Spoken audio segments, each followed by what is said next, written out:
Shalom bien-aimés frères et sœurs, je vous salue tous dans le nom de Jésus. Que le Seigneur vous assiste et qu'il puisse vous faire grâce. Nous ne sommes pas dans notre confort habituel. Nous sommes très loin quelque part en gros, très très loin. Et des fois, ça fait du bien de s'éloigner des fois pour être dans la présence de Dieu. Et j'aimerais juste partager avec vous cette petite histoire que ça m'a fait un peu réfléchir dans la Bible. C'est cette histoire de Rahab la prostituée. Cette dame était une prostituée. Et comme nous connaissons tous, la prostitution, c'est quelque chose qui n'est pas digne, qui n'est pas honorable. Et les prostituées étaient considérées des gens qui étaient un peu mis à part, mis à l'écart, parce que c'était pas un bon métier, disons. Mais il y a quelque chose de bizarre lorsque nous regardons dans la généalogie de Jésus, là où Jésus est venu bizarrement.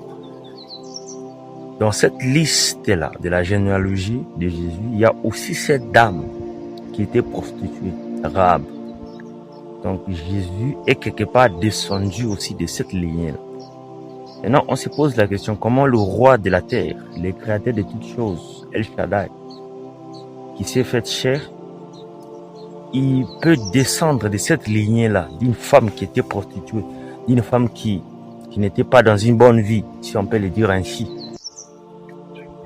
En fait, ça me fait un peu réfléchir.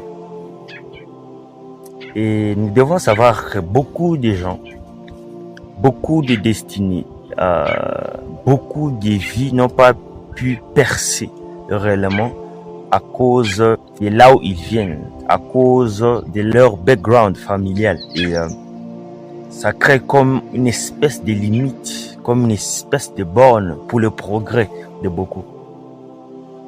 Et bien aimé, j'aimerais te dire ceci, peut-être c'est ton cas.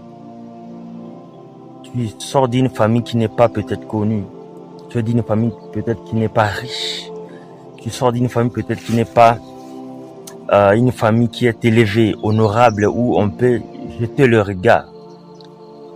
Mais tu dois savoir une chose, c'est que nous avons un Dieu, lui pour te faire du bien, lui pour te bénir, lui pour se manifester dans ta vie. Il n'a pas besoin de savoir d'où tu es ou de quelle famille tu es sorti. En fait, ta provenance n'est pas un problème pour Dieu afin qu'il puisse se manifester dans ta vie. Mais peu importe là où tu viens, peu importe ta famille, peu importe ton origine, parce que c'est pas un problème pour Dieu afin de se manifester dans ta vie. Pour certains aujourd'hui, leur origine, d'où ils viennent, c'est un problème pour eux. Mais je vais te dire aujourd'hui que ça, c'est pas un problème pour Dieu. Peu importe là où tu viens, Dieu peut faire de grandes choses avec toi. Peu importe là où tu viens, Dieu peut se manifester à toi. Lorsque nous regardons dans cette histoire de Jéricho, on est venu chercher cette dame-là qui était prostituée. Et dans les temps anciens, souvent les prostituées, c'était ces gens-là qui étaient beaucoup plus dans la portique, dans les portiques des villes, dans la porte des villes. Ils étaient à proximité de la ville. Par rapport à leur métier, ils voulaient être beaucoup plus visibles. Et lorsque on envoie les espions pour espionner la ville, c'est parmi les premières personnes qu'on avait rencontrées. Et on est allé chez cette dame-là, c'est cette prostituée. Mais la mission était différente, non pas pour demander ses services, mais c'était pour des raisons stratégiques.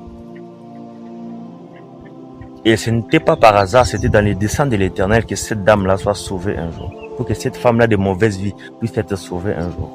Bien aimé, c'est pas pour rien que tu es dans le Seigneur. Ce n'est pas pour rien que Dieu t'a appelé dans sa présence. Ce n'est pas pour rien qu'aujourd'hui on peut t'appeler frère ou une sœur en Christ. Ce n'est pas pour rien, c'est dans les desseins de l'Éternel. Ce n'est pas pour rien que Dieu t'a choisi aujourd'hui. J'aimerais encore aller plus loin, ce n'est pas pour rien que tu es venu dans ce monde. Peut-être tes parents vont dire c'est un accident, peut-être c'était involontaire, peut-être. Mais Dieu savait, et c'est lui qui a permis ces choses. Parce que Dieu ne peut pas permettre quelque chose aussi longtemps, il n'a pas une raison par rapport à la chose.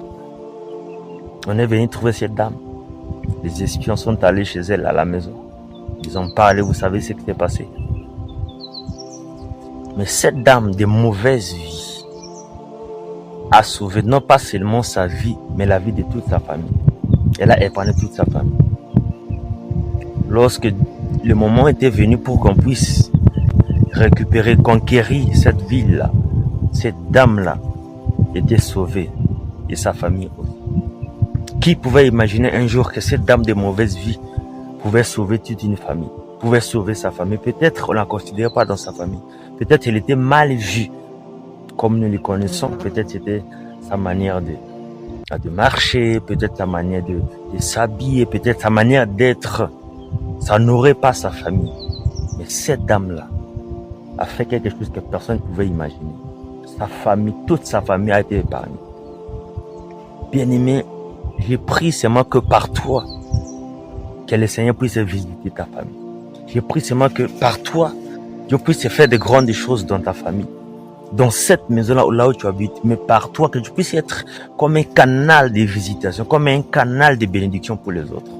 Oui, c'est possible. C'est possible. Ne regarde pas ce que tu es. Dieu a un autre regard sur toi. Alors ne te décourage pas.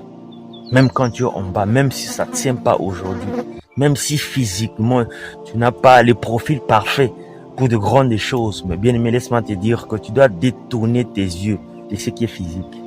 Mais tu dois avoir la foi par rapport à ta destinée. Parce qu'il y a de grandes choses que le Seigneur veut faire avec toi. Oui, c'est vrai. Aujourd'hui, on dit telle chose. Qu'est-ce qu'on n'a pas dit sur toi?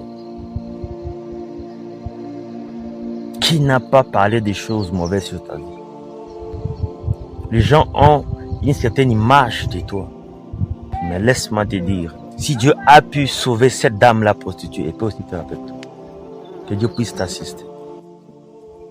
Que Dieu puisse te faire grâce dans cette